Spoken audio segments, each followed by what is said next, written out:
Molti traumi riscontrati sul corpo di Andrei, il giovane 31enne morto lo scorso lunedì nella cava a Mosole a Spresiano, un incidente sul quale deve essere fatta ancora piena luce. Nessun testimone era presente al momento della tragedia.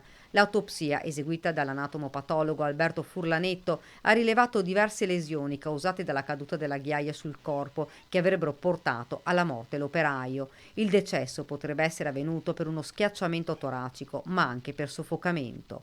Bisognerà attendere la ricostruzione di quanto accaduto e il risultato di tutti gli esami autoptici.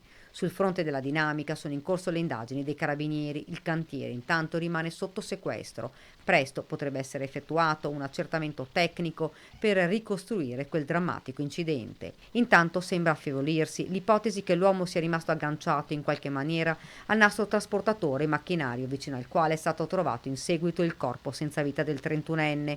Andrei potrebbe essere finito sopra un cumulo di ghiaia ed essere stato risucchiato senza poter più uscire. A trovare il corpo, i colleghi che avevano notato l'assenza del 31enne al termine del lavoro. Fra le domande che forse rimarranno senza risposta è perché Andrei si trovasse in quel punto. Lì, ci ha spiegato l'avvocato della famiglia Mosole, Piero Barolo, non doveva stare. Intanto, nel registro degli indagati sono stati iscritti 5 componenti della famiglia Mosole, un atto dovuto, come hanno spiegato gli inquirenti.